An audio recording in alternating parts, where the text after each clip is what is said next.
Hello everyone, this is Shilpi Saxena. Welcome to my channel learning hub. So आज की video में हम आपको बताएंगे इनपुट कैसे लेते हैं और आउटपुट हम कैसे डिस्प्ले करते हैं। क्योंकि इससे पहले वाली वीडियो में मैंने ऑपरेटर्स एक्सप्लेन तो किए, लेकिन मैंने आपको प्रोग्राम इसलिए नहीं दिखाया कि जब तक आपको पता नहीं चलेगा कि प्रिंट कैसे किया जाता है या इनपुट कैसे लिया जाता है तो वो प्रोग्राम बताने का कोई मतलब नहीं है। तो फटाफट से, अगर आपने मेरा पहला वाला वीडियो नहीं देखा तो ऑपरेटर्स अच्छे से देख लीजिए आप।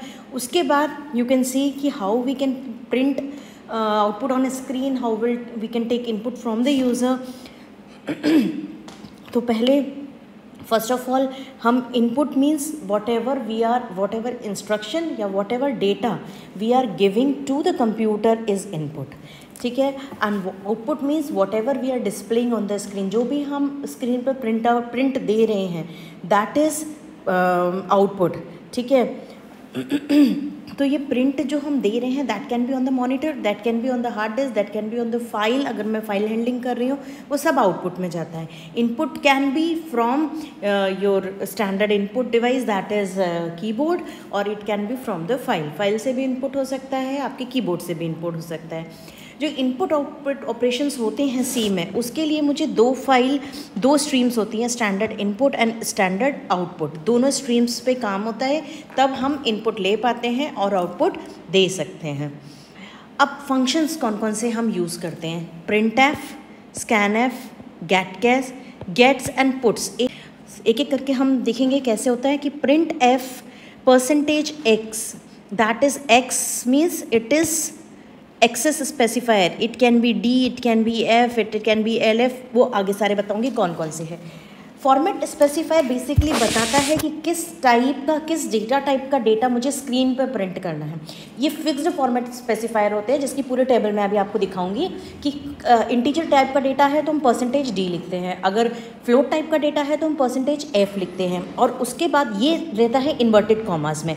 इन्वर्टेड कॉमास में इसके अलावा whatever we are writing that will be printed as it is on the screen. Like अगर मुझे लिखना है सम ऑफ, सपोज मेरे पास दो वैल्यूज़ थी, x = 2, y = 3, ठीक है। अब मुझे प्रिंट करना है सम ऑफ 2 and 3 is 5। अब ध्यान दीजिएगा, जो स्ट्रिंग है वो एज इट इज़ लिख दिया जाता है। जो वैल्यूज़ हैं वो अगर इंट टाइप के डेटा है तो वहाँ पे %d लिखा जाता है, अगर इंटीजर है तो।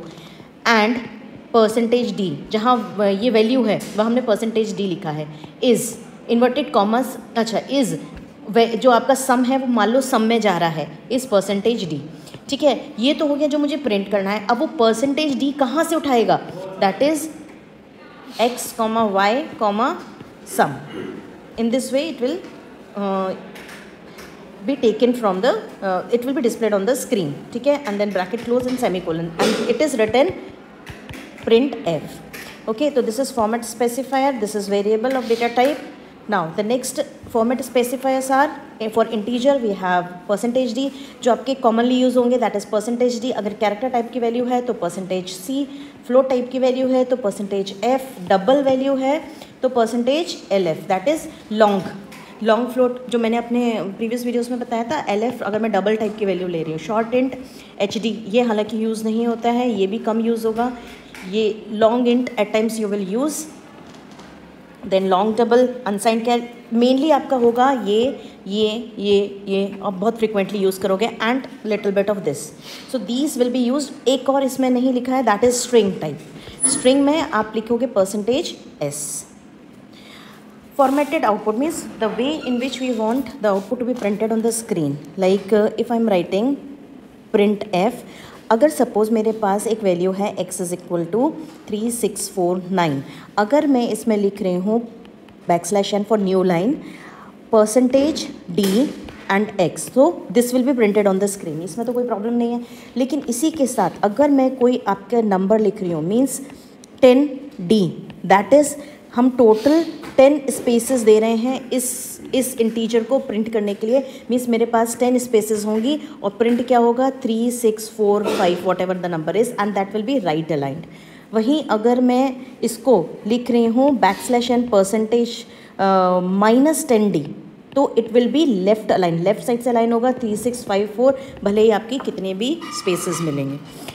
Now if suppose we are using float, पहले मैं इसको आपको दिखाती हूँ आप आउटपुट किस तरह से होता है। I will show you. देखिए 1 2 3 start. Okay, now you can see I have written a small program for you जिससे फॉर्मेटिंग होती है। देखिए यहाँ पे पहले प्रोग्राम देखेंगे, फिर हम इसके साथ आउटपुट देखेंगे। मैंने 2 वेरिएबल्स लिए हैं, इंट एक्स जिसमें की वैल्यू है 3 4 5 6, दूसरा वेरिएबल लिया है फ्लोट टाइप का जिसमें 234.234 है। पहले तो मैंने दोनों को एज इट इज़ प्रिंट कर दिया। फॉर्मेट स्पेसिफायर मीन्स फ्लोट है तो %f लिखते हैं और इंटीजर है तो %d लिखते हैं। प्रिंट एफ 10d मीन्स हम उसको 10 की विड्थ स्पेस 10 डिजिट्स की विड्थ स्पेस दे रहे हैं, लेकिन उसमें प्रिंट जब होगा 3 4 5 6 वो राइट अलाइन होता है, बाय डिफ़ॉल्ट वो राइट साइड में प्रिंट होगा। ठीक है, देखिए आउटपुट, अब मैं आपको आउटपुट दिखाती हूँ। ये दोनों as it is values print हुई हैं और ये अच्छा दूसरी चीज़ बाय डिफ़ॉल्ट 6 डेसिमल प्लेस होता है फ्लोट का और मैंने यहाँ पे 3 लिखा है, तो नियरेस्ट डेसिमल प्लेस तक देखिए 233994 ले लेता है वो, जबकि ये 234 है, नियरेस्ट डेसिमल प्लेस तक वो ले लेता है। ठीक है, अब now next thing is 3546 right align. आप देख सकते हो ये राइट अलाइन है। अब यहाँ पे अगर मैं बोल रही हूँ फ्लोट में कि मेरे पास 10 डिजिट्स की स्पेस है और 0.2 मीन्स डेसिमल डिजिट्स केवल मुझे 2 चाहिए, 2 डेसिमल प्लेस तक चाहिए है, तो देखिएगा आउटपुट क्या आएगा, राइट अलाइन रहेगा 234 एज इट इज़ 0.23। ठीक है, यानी कि उसने बोल दिया कि भाई 2 डिजिट तक चाहिए तो 2 ही देगा। अब अगर मैं कुछ नहीं लिखूंगी तो पूरे 6 लेगा, यहाँ माइनस में नेगेटिव वैल्यू होती है तो राइट अलाइन होता है। अब इसको मैं क्या कर रही हूँ, इसमें मैं एक काम करती हूँ 0.2 डाल देती हूँ, एक 0.2, तो 2 डेसिमल प्लेस तक। अगर 2 डेसिमल प्लेस नहीं डाला तो देखिए नियरेस्ट डेसिमल प्लेस तक देता है 233994। मुझे 2 डेसिमल प्लेस चाहिए और राइट अलाइन चाहिए, तो व्हाट इट विल डू, देखिए राइट अलाइन हो जाता है और राइट अलाइन हो जाएगा और 2 डेसिमल प्लेस तक दे देगा। आप कर्सर देखो कहाँ ब्लिंक हो रहा है, क्योंकि उसने 10 की विड्थ उसको दे दी है, टोटल 10 विड्थ, तो उसमें 2 डेसिमल प्लेसेस। आई होप ये फॉर्मेटिंग आपको समझ में आया होगा। स्कैनएफ, अब स्कैनएफ में मुझे जब इनपुट लेना है यूज़र से तो हम स्कैनएफ यूज़ करते हैं। %d again it's a format specifier. अगर इंट टाइप का है तो %d लिखना है, अगर फ्लोट टाइप का है %f लिखना है, अगर स्ट्रिंग टाइप का %s लिखना है, कैरेक्टर टाइप का %c लिखना है एंड सो ऑन। इसमें लिखते हैं M%। Is basically address of operator. Address of means जिस जगह पे हम स्टोर कर रहे हैं वैल्यू, वो वहाँ से उसका एड्रेस उठा लेता है कि किस जगह पे स्टोर है, तो एड्रेस के थ्रू उसका एक्सेस करता है कि इस एड्रेस पे उस पर्टिकुलर वैल्यू को स्टोर करना है। तो एड्रेस ऑफ यहाँ मैंडेटरी है, केवल एक जगह एड्रेस ऑफ नहीं लगता है कि अगर मैं स्ट्रिंग इनपुट ले रही हूँ तो वहाँ पे %s मीन्स स्ट्रिंग का जो भी नाम है, सपोज str नाम है तो %s नहीं लगता है। लगाओगे तो एरर नहीं आएगी, लेकिन ज़रूरत नहीं होती क्योंकि उसमें कंटिन्यूस मेमोरी लोकेशन पे स्टोर होते हैं। अभी आगे जब आप स्ट्रिंग देखोगे तो आपको ज़्यादा समझ में आएगा। अभी ये समझो कि अगर मैं स्ट्रिंग इनपुट ले रही हूँ तो M% की ज़रूरत नहीं है, इंटीजर फ्लोट में M% चाहिए ही है। Okay, other functions are gets, puts, fgets।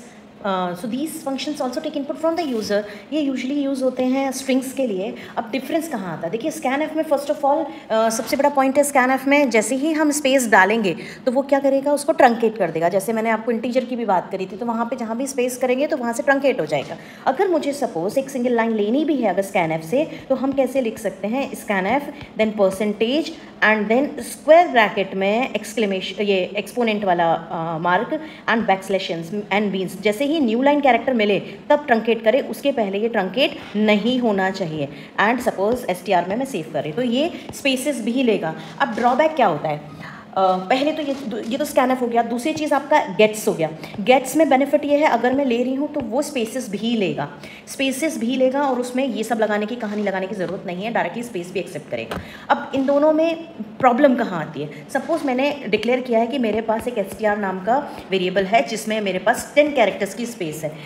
Scanf और गेट्स में मान लो मैं 40 कैरेक्टर डाल रही हूँ, 40-20 डाल रही हूँ, मेरे पास एलोकेटेड केवल 10 है, तो वो सारे एक्सेप्ट कर लेगा। मेन मेमोरी में क्या करेगा, जो उसमें स्पेस एलोकेटेड है उसको की कंटिन्यूस मेमोरी लोकेशन होता है, तो वहाँ पे अगर कुछ भी स्टोर्ड है उसको ओवरराइट कर देता है। तो वो एक प्रॉब्लमेटिक चीज़ होती है क्योंकि ऑलरेडी वहाँ पे डेटा उसको ओवरराइट कर दिया उसने।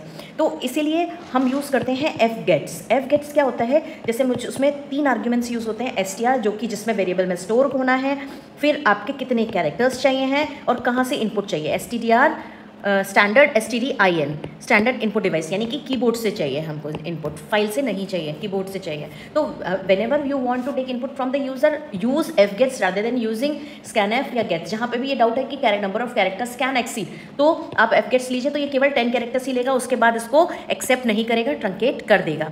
अब वही चीज़ अगर मुझे स्ट्रिंग को प्रिंट करना है स्क्रीन पे, तो वी कैन यूज़ पुट्स। ठीक है, तो आई होप ये कंसेप्ट क्लियर हो गया होगा आपका। सो ये फिनिश होते हैं आपके input output functions. Next video में मैं आपको ऑपरेटर्स के फंक्शन प्रोग्राम बताऊंगी, और साथ में 2-3 प्रोग्राम और बताऊंगी जो यूजुअली पूछे जाते हैं। ठीक है, till then stay tuned, thank you and have a nice day ahead.